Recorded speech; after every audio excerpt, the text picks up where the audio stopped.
MVVM architecture is quite common for WPF applications and ultimately allows us to keep our view separated from our model. So in this series, we're going to be building a WPF MVVM application, and we're going to be going over all the parts of an MVVM application, such as the models, which is the M, the views, which is the V, and the view models, which is the VMs.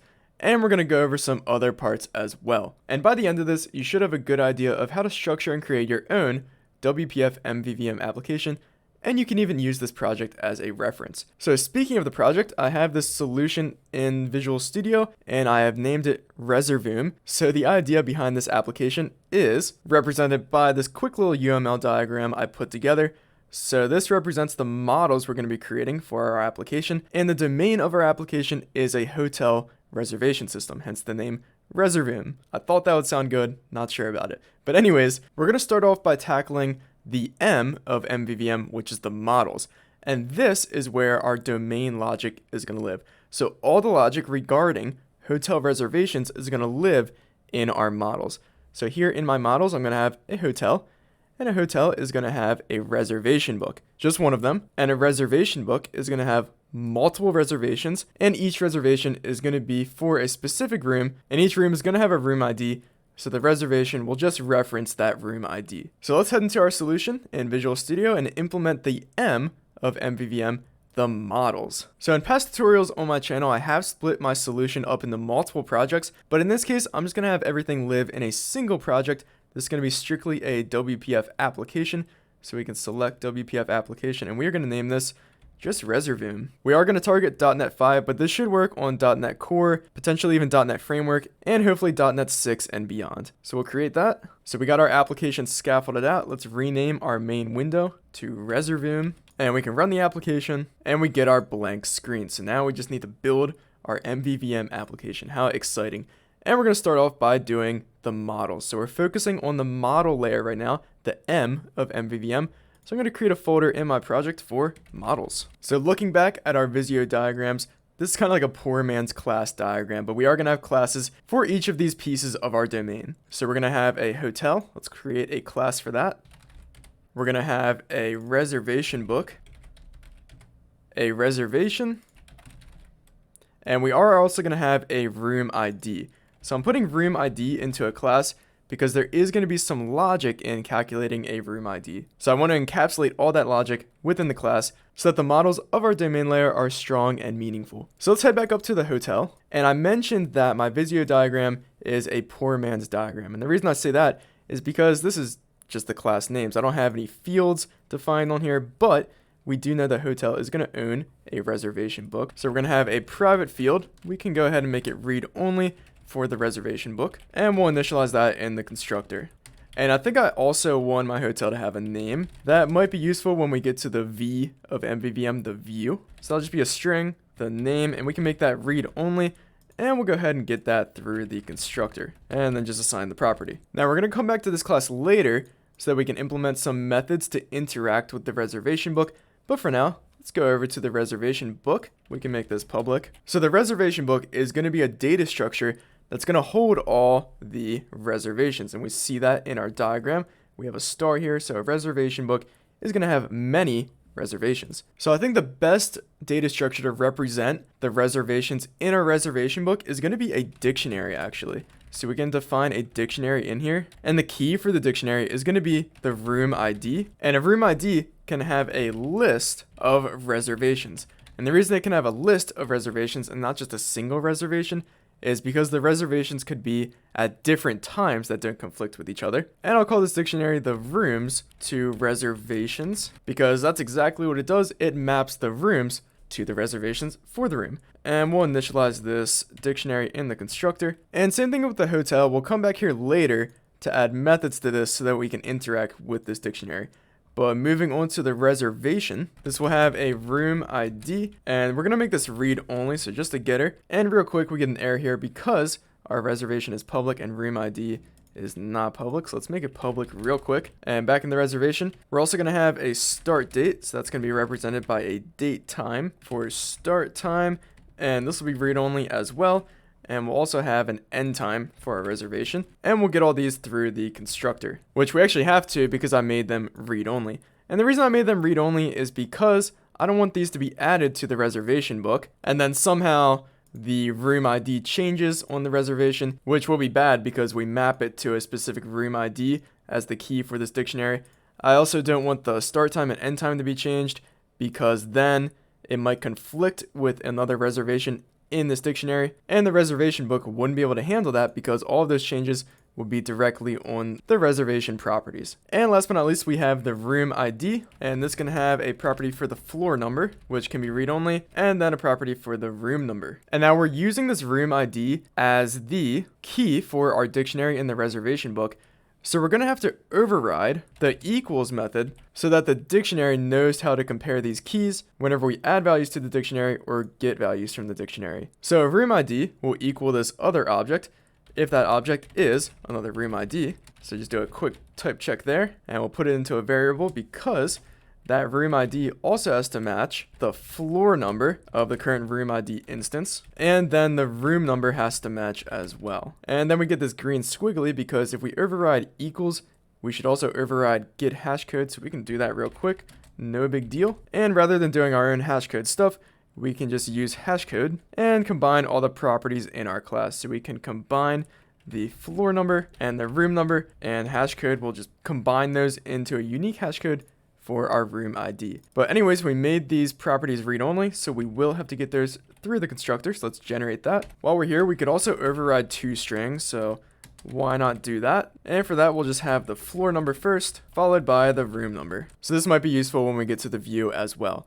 But anyways, should be done with the room ID. Should be good with the reservation as well because all of these properties are read-only, so nothing else to really do there. Although actually, we could have a calculated property on our reservation. We might need this, so that could be a time span that'll represent the length of the reservation. And for that, we can just subtract the start time from the end time. So we can do end time subtract with the start time, and that'll give us the length of the reservation. And actually, this is probably something that we'll need to display on the UI eventually. So I actually decided to make a use case diagram real quick just to clarify what our application is going to do before going any further with our reservation book and defining methods. So the user will be able to make a reservation, and then if there's some kind of conflict with making the reservation, such as the room is already taken during that time, then we'll display a conflict error, and then the user is also going to be able to view their reservations. So a couple changes to make based on this. If a user wants to view their reservations, we're going to have to put some kind of user identification on our reservation class. So we are going to have another property on the reservation real quick, and this will just be a string for the user name. But if we were to go in depth with some kind of user authentication, maybe this will just be a user ID or some kind of stronger user type. But for this application, we're going to bypass authentication and just identify users by some kind of username that they'll put in. And then we'll get this username through the constructor. And then lastly, to view reservations, we're going to have to iterate over all the reservations in this dictionary to get all the reservations for some kind of username. So rather than a dictionary, I feel like a list would be a better choice here. Iterating over dictionaries is actually kind of slow. It's not that much slower, and performance really isn't our top priority right now, to be honest. Plus, getting reservations for a room and adding reservations to a room will be a little bit slower as well, but I feel like the list is a simpler approach. Plus, it's just a private field in our reservation book. We have this logic all encapsulated. We can change it if we wanted to, and outside classes wouldn't have to worry about it. But we are just going to have a list here, and now we're ready to define some methods to satisfy our use cases. So first, we're going to be able to get reservations for a user. So we're going to return an IEnumerable for all of those reservations, and this will be get reservations for user, and we'll just get the username for that user, and then simply use some good old link on our reservations and get the reservations where the username equals the username that we are querying for. So that'll eventually satisfy viewing reservations.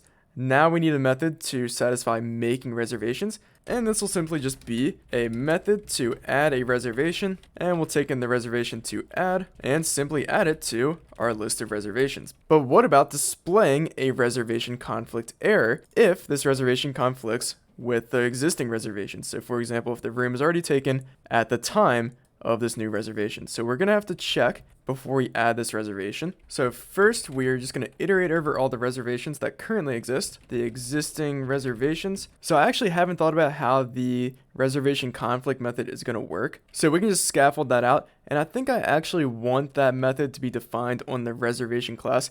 This should read pretty nice, so we can do existing reservation. Oh, if I could spell this right. Let's not mess that up. But we can check if the existing reservation conflicts our incoming reservation. Then we're going to throw a reservation conflict exception. So we're going to have to create a class for that. I'm going to put that in its own folder for exceptions and create a new class, a reservation conflict exception. We're going to have to extend exception. We can generate all these constructors. And I like to have some data with my exceptions. So we are going to have a reservation on here. Import that. This will be the existing reservation. We'll make that read only, get that through the constructor in a second. And we'll also have the incoming reservation. So we can add these to all of our constructors, go through all of these, add the parameters. There we go. Now let's go ahead and use this exception in our reservation book, import it, and pass in our reservation. So the existing reservation, we got that. And then the incoming reservation is the one passed into this method.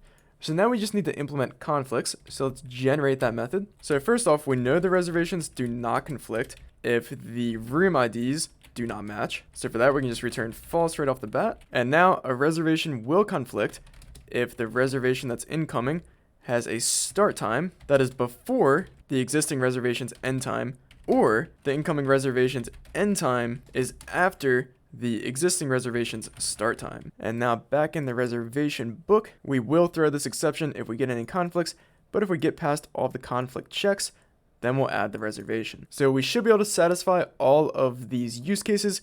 Let's head all the way back up to the hotel now. And finally, let's define some methods that use our reservation book, and these will be pretty straightforward. So in fact, we're going to have the same exact method names that we have on our reservation book, and we'll just delegate all of this functionality down to the reservation book. So pass in the username to get reservations for user on the reservation book. And then we'll also have a make reservation, passing in the reservation that we want to make. And we'll use the reservation books, add reservation, and pass in the reservation. So I think I'm going to go through and document all my methods real quick. I especially like to do this so that I can document exceptions such as our reservation conflict exception. All right, so I'm pretty satisfied with our models. Now let's go ahead and set this up in the app.xamarin.cs. So what I'm going to do is override on startup, and we'll just create a hotel real quick. Import that, give it a name, the Singleton Sean Suites, and then we'll use the hotel to make a reservation. So let's instantiate one of those, and we're gonna have to instantiate a room ID. So we'll be on the bottom floor, room number 3.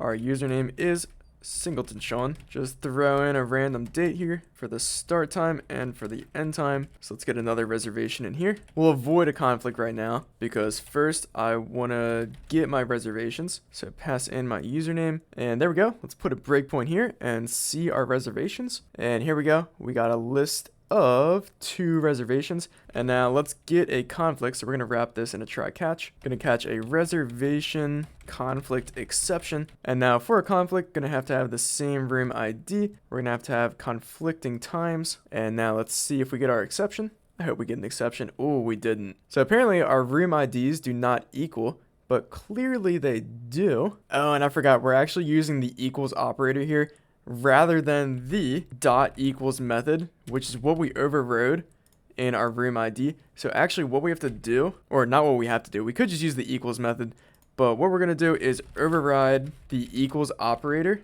for the room ID. So this just takes in a couple of room IDs. So the only weird thing about overriding the equals operator is that we have to do null checks here. So if they're both null, then we will return true. And then we just dig into our equals overrides, so we can use room ID 1. I'm gonna have to null check that first, and then use equals to pass in room ID 2. And then if you override the equals, you have to override the not equals, which is actually what we use. But that's pretty easy because now we can just use our equals operator. So return the opposite of comparing room ID 1 and room ID 2. Oh, and I forgot, we're using equals equals here, but we're currently implementing equals equals. So we get a stack overflow. So we have to use is. So check if it is null, and then use is null down here, but we want the opposite of that. So difficult. But now finally we hit our exception. Our reservations do conflict, and our model layer is good to go. Keep in mind that some applications, your model might be much simpler. For example, a blog application, you might just have a post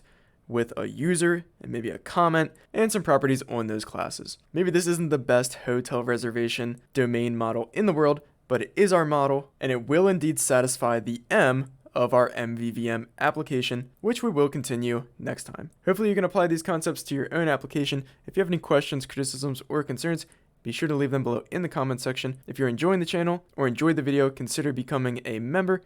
Other than that, leave a like or subscribe for more. Thank you.